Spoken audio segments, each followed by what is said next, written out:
Bonjour et bienvenue dans notre émission d'affaires du vendredi 5 juin. Alors Pascal, cette semaine tu as encore détecté des bons plans, notamment dans le développement durable et aussi dans l'écologie. Oui, alors pour commencer, il y a une entreprise qui s'appelle Vélo Québec qui a eu une excellente idée, c'est du jamais vu au Québec. Ils ont décidé de rembourser leurs employés pour tous les déplacements qu'ils font en vélo. Et 34 sous du kilomètre, c'est pas rien quand même. Donc la conclusion de cette initiative, c'est que l'entreprise se donne une bonne image écologique, elle sauve la planète, elle sauve de l'argent, des notes de taxi.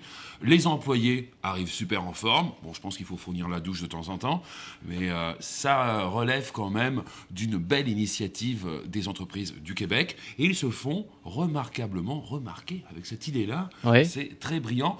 Par contre, les taxis sont pas mal en colère, hein, parce que ça y va pas très fort. Alors sur quel type de déplacement ils sont Alors, bonne question. Déplacement de travail, le matin vous levez, vous allez au travail en vélo, 34 sous du kilomètre, vous repartez. Donc pour 10 km, on se fait 3 $. 3,40 $. Alors j'ai calculé, pour gagner 100 $, il faut faire pas mal de kilomètres quand même, hein, je pense un peu plus de 300. Mais bon, vous prenez des rendez-vous loin, Rimouski, Saguenay, etc. Et puis vous êtes en affaires. Maintenant, si vous voulez d'autres idées, il y a un site internet aussi qui donne l'information.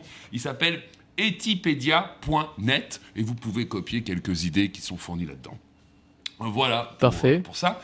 Sinon, le produit de la semaine. Alors le produit de la semaine, oui, alors c'est un Français du côté de chez moi, là, un Bordelais, qui a installé un compresseur sur les amortisseurs des véhicules. Et grâce à ce compresseur, il arrive à faire de l'air froid et de l'air chaud. Donc en gros, il arrive à faire un système climatisé avec les amortisseurs. Alors ici, c'est quand même très prometteur, étant donné tous les trous qu'il y a au Québec. Ouais. Alors si ce concept pouvait se développer ici, ça pourrait être très intéressant, je pense. Et moi, je pense que c'est bien parti pour lui. En tout cas, il est brillant parce qu'au Québec, comme tu disais, il y a des trous et il fait froid. Donc, avec les trous, les amortisseurs fonctionnent. Et qu'est-ce qu'ils font? Ils nous réchauffent. C'est génial quand même. C'est une idée brillante, une idée de Bordeaux. Bravo, on va vous faire félicitations. Maintenant, le produit de la semaine aussi chez nos amis les Québécois, c'est le baril. Oui, le baril, ça paraît rigolo comme ça, mais c'est très utile puisqu'on est à la veille de vendre l'eau et il faut récupérer l'eau, que ce soit pour nettoyer votre piscine, pour arroser, pour remplir, pour faire plein d'affaires. Donc, c'est l'occasion d'acheter des tonneaux. Pour 80 $, vous pouvez vous procurer un tonneau, je vous donne l'adresse, et puis vous récupérez l'eau. Donc, c'est pas compliqué, vous branchez ça avec votre gouttière, vous mettez un petit coude, et l'affaire est dans le sac. C'était l'idée de la semaine. Après l'eau, Romain, on va passer au soleil. Le soleil. Du soleil au Québec, on en a énormément. On ne sait pas quoi en faire. On ne sait pas quoi en faire. C'est pour ça qu'il faudrait développer des infrastructures avec des panneaux solaires. Alors on commence à peine ici, alors que nos voisins de l'Ontario font beaucoup de solaire, aux États-Unis aussi. Ici, on a commencé sur des petites bornes interactives. Tiens, le Bixi, là, ils ont mis des panneaux solaires aussi. Ouais. Mais tout est à faire. Et on nous disait justement dans le journal des affaires de la semaine dernière que c'est un marché très, très prometteur. Alors on vous invite à nous envoyer quelques idées. Et puis, après le soleil, eh bien, quelques techniques que j'ai vues aussi dans le journal des affaires qui valent la peine. C'est un bel article où on nous explique, c'est Jean-François Cloutier qui nous explique comment attirer les consommateurs qui sont devenus plus regardants à la dépense. Alors, on va aller vite. En ce moment, les consommateurs regardent vraiment avant de dépenser et ils nous donnent des bons conseils. Style, si vous voulez vendre quelque chose, là, vous évitez les garanties prolongées. Ça, les garanties prolongées, ça ne marche plus du tout. Il faut simplifier votre offre, faire une offre unique avec un seul tarif. Comme dans les hôtels en ce moment, c'est, on va dire, 128 $.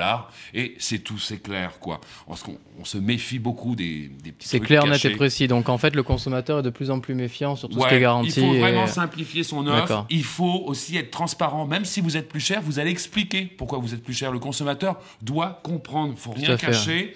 On nous dit aussi qu'il faut renforcer les marques maison, parce que c'est toujours intéressant, les marques maison, parce que vous vendez moins cher et vous faites plus de profit. Donc, c'est un conseil qui est utile. Maintenir la publicité, il nous dit aussi. Il faut vraiment maintenir la publicité parce que plein de gens arrêtent. Et puis, les produits éphémères de qualité avec des garanties 30-30, là, vous oubliez ça. Hein, c'est pas le moment d'en vendre. Terminer les garanties. C'est fini. 30 mètres, 30 secondes, ce que je voulais dire. Donc, on arrête là. Pour finir, petite opportunité ensoleillée qu'on est allé vérifier tous ensemble, l'équipe de la Radio France-Québec, c'est en République dominicaine. Ah oui. Vous connaissez cette île, et figurez-vous qu'il y a un village de Français là-bas. C'est à San Juan. Alors, c'est plein de Français qui sont ramassés dans un petit village. Ils ont construit leur maison. Et c'est les seuls Français au milieu des Dominicains. Et figurez-vous que le seul endroit où c'est vraiment la pagaille, où tout le monde se dispute, c'est dans le village des Français. Donc, le village se dépeuple un petit peu.